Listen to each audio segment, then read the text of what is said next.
जैसा कि आप जानते हैं कि अभी हमारा सेक्शंस चल रहा है आईपीसी का। आज हम जानेंगे सेक्शन 84, 85, 86 और 86 से रिलेटेड एक केस है Basdev versus state of PEPSU, जो कि बहुत ही इंपॉर्टेंट केस है। आज हम वो भी जानेंगे। तो आइए वीडियो स्टार्ट करते हैं और जानते हैं सेक्शन 84 क्या कहता है आईपीसी का। सेक्शन 84 आपके सामने है, बेल एक्ट, आप पढ़िए। ये कहता है कि अगर कोई पागल व्यक्ति द्वारा कोई अपराध किया जाता है तो उसको हम अपराध नहीं मानेंगे, क्योंकि कोई व्यक्ति पागलपन के कारण, ठीक है, वो यह जानने में असक्षम है कि वो क्या कर रहा है, क्या एक्ट है, क्या वो कर रहा है, क्या लॉफुल है, क्या अनलॉफुल है, उसको पता ही नहीं है। किसके कारण? पागलपन के कारण। तो वो व्यक्ति अपराधी नहीं हो सकता। इसके अंदर दो बात आती है, एक तो जो पूर्णतः पागल है, और दूसरा जो पूर्णतः पागल नहीं है।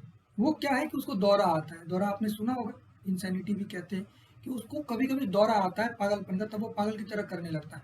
तो उस पागलपन के दौरान अगर वो कोई अपराध करता है, उस पागलपन जब उसको दौरा आया था, उस दौरे के दौरान उसको ये पता ही नहीं चला कि वो क्या अपराध कर रहा है, क्या एक्ट कर रहा है, ठीक है, तब भी वो इसके अंदर प्ली ले सकता है, यानी कि उसका बचाव किया जा सकता है आईपीसी के सेक्शन 84 के अंदर, अगर वो पागलपन के दौरान कोई अपराध करता है तो।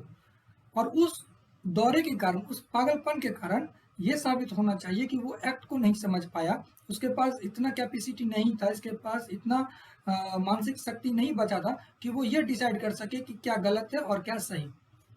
आई होप ये क्लियर हो गया होगा। उसके बाद हम आते हैं 85।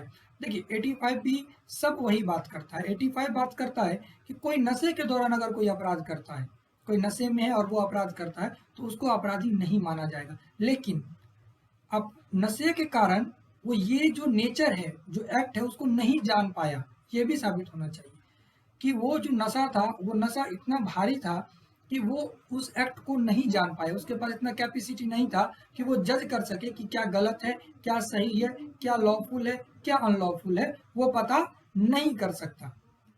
ठीक है। और इसमें एक बात और जानने वाली बात है कि जो नशा है वो खुद से ना किया गया हो, वो नशा किसी के द्वारा कराया गया हो, चाहे वो नशा कैसा भी हो, चाहे वो नशा ड्रग्स का हो, दारू का हो, जैसा भी हो, वो नशा कुछ भी हो सकता है। वो नशा वो खुद से ना करे, वो नशा बाय फ्रॉड, बाय कोरेसेंट, किसी भी तरीके से उसके विल के अगेंस्ट जाकर उसको कराया गया हो, उसको पता नहीं होना चाहिए। अगर तब वो अपराध करता है नशे की हालत में, तब ये अपराध नहीं माना जाएगा। लेकिन अब 86 में आइए, अगर इंटेंशन है, नॉलेज है, अगर कोई इंटेंशनली, उसके पास इंटेंशन भी है, उसके पास नॉलेज भी है, जानबूझकर वो कोई अपराध करता है और वो चाहता है कि वो 85 के अंदर बच जाए, वो नशा कर ले, ठीक है, कि मैं नशे की हालत में था। लेकिन यहाँ पर देखा जाएगा इंटेंशन और नॉलेज। अगर वो व्यक्ति खुद से इंटॉक्सिकेट होता है, मतलब कि नशा करता है, खुद से कोई ड्रग्स लेता है या कुछ भी किसी भी तरीके का नशा करता है और किसी व्यक्ति को जाकर मार देता है, ठीक है, तो माना जाएगा कि वो व्यक्ति बिना नशे के ही किसी को मारा है, क्योंकि उसका इंटेंशन था, उसका नॉलेज था। अगर फॉर एग्जाम्पल आप जानिए, एक ए है और एक बी है, ये नशे में नहीं है, ए नशे में नहीं है, बी को मार दिया, तो इसको 302 के तहत इसको पनिशमेंट मिला। अब एक ए है जो कि जानबूझकर नशा करता है, ठीक है, और बी को मार देता है और प्ली लेता है कि मैं नशे में था, तो नहीं, यहाँ पर इसको ये बात का जो लाभ है वो नहीं मिलेगा। इसमें कहा गया है कि उसका इंटेंशन था उसको मारना, उसने नशा ही उसको मारने के लिए किया था, उसको नॉलेज भी था कि मैं इसको मारूंगा, अगर मार दूंगा तो क्या कॉन्सिक्वेंसेस होगा। वो नशा जानबूझकर करता है और तब उसको मार देता है, तो 302 के तहत ही उसको भी पनिशमेंट दिया जाएगा।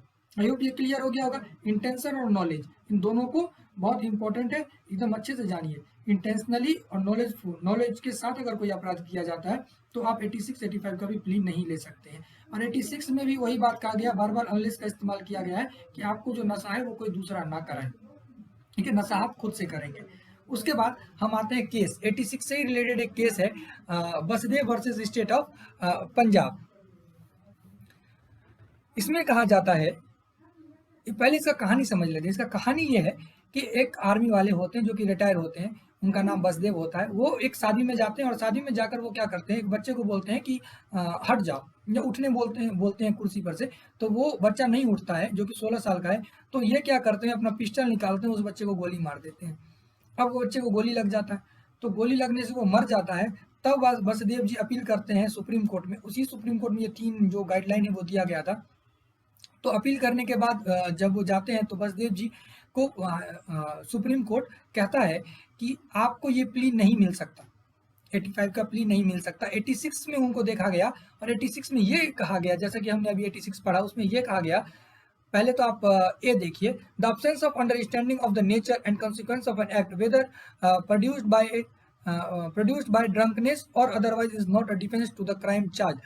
ये कहा जा रहा है कि नशे के कारण नेचर को ना समझना, ठीक है, अंडरस्टैंडिंग या कॉन्सिक्वेंस को ना समझना कोई प्ली नहीं है, ऐसा यहाँ पर कहा जा रहा है कि कहा गया सुप्रीम कोर्ट ने। लेकिन ये किताब में लिखा है केडी गौर पेज नंबर 224 में, आप वहाँ से पढ़िएगा इसको।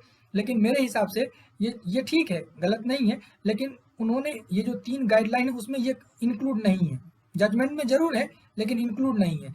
अब देखिए यहाँ पर है करेक्शन, आपको मैं जजमेंट दिखा देता हूँ, 1 मिनट। ये देखिए, ये जो है ना, ये बात यहाँ पे लिखा गया है, देखिए ये गलत है, गलत नहीं है, ये ऊपर है कहीं, लेकिन ये गाइडलाइन के अंदर ये नहीं है, जो कि केडी गौर के अंदर लिखा गया है कि 3 गाइडलाइन में ये भी है, लेकिन ये नहीं है, ठीक है। इसका ठीक अपोजिट है, that insanity whether produced by drunkenness or otherwise is a defence to the crime, ठीक है। अगर कोई भी अपराध किया जाता है नशे की हालत में, ठीक है, नशे की हालत में कोई भी अपराध किया जाता है और वो जो नशा है वो उसके पागलपन का कारण होता है, दौरे का कारण होता है, जो भी हो, तो वो डिफेंस लिया जा सकता है, ठीक है, वो डिफेंस है। और ऊपर कहा गया कि डिफेंस नहीं है, नीचे कहा गया कि वो डिफेंस है, ऐसा जजमेंट में लिखा गया, जैसे कि मैंने अभी आपको दिखाया, और वो किताब में लिखा गया है। उसके बाद बी पर आइए, the evidence of drunkenness which renders the accused incapable of forming the specific intent essential to constitute the crime should be taken into consideration with the other proved fact in order to determine whether or not he had this intent। इसमें कहा जा रहा है कि सिर्फ ये evidence होना कि वो व्यक्ति नशे में था, इसीलिए वो जान नहीं सका नेचर या एक्ट या कॉन्सिक्वेंस, वो जान नहीं सका, तो वो या इनकैपेबल था उस एक्ट को करने के लिए, जिसने जो एक्ट उसने किया है, ठीक है, उसका मेंस रिया नहीं था।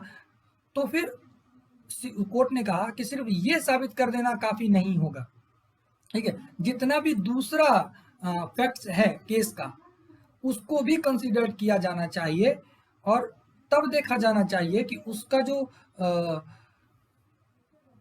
इंटेंशन है या नहीं है, ठीक है, उसने मारा है या नहीं मारा है, किस उद्देश्य से मारा है, सिर्फ ये जान लेना कि वो नशे में था, उसने मार दिया और वो छूट जाए, ये सफिशिएंट नहीं है, ये कह रहा है बी, ठीक है। जो बाकी दूसरा एविडेंस है, जो दूसरा फैक्ट है, उसको भी कंसीडर किया जाना चाहिए, ऐसा कहा गया है। सी कहता है, यानी कि third, the evidence of drunkenness falling short of proved incapacity in the accused to form the intent necessary to constitute the crime and merely establishing that his mind was affected by drink so that he more readily gave voice to violent passion does not rebut the presumption that a man intends the natural consequence of his acts। इसमें कहा जा रहा है कि सिर्फ same वैसा ही है, लगभग बी की तरह है, कि इसमें यह कहा जा रहा है कि कोई व्यक्ति सिर्फ यह साबित कर देना कि वो व्यक्ति नशे में था और वो ये जानने में जो उसने अपराध किया है वो जान नहीं सका कि उसका नेचर क्या है या वो उसका कंसिक्वेंसेस क्या है, वो इनकैपेबल है, ठीक है, वो ऐसा इंटेंट करने के लिए, ऐसा इंटेंशन देने के लिए वो इनकैपेबल है। तो सुप्रीम कोर्ट ने कहा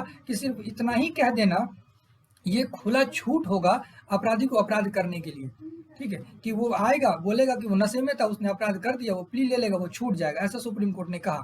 उसके बाद सुप्रीम कोर्ट ने कहा कि सिर्फ वो नशे में है, यह प्रिजम्पशन को नहीं बदल सकता है। प्रिजम्पशन क्या है? प्रिजम्पशन इसमें यह है कि कोई भी व्यक्ति जो अपराध किया जिसके द्वारा किया गया है, कोई व्यक्ति के द्वारा, वो अपराधी है, ठीक है। 85, 86 तो बाद में आता है, पहले तो यही देखा जाता है कि वो अपराधी है, ठीक है। तो ये प्रिजम्पशन के साथ कोर्ट चलता है। तो इसमें वही बात कहा गया है लास्ट में, थोड़ा बड़ा है, फिर से समझिए, थोड़ा बड़ा है।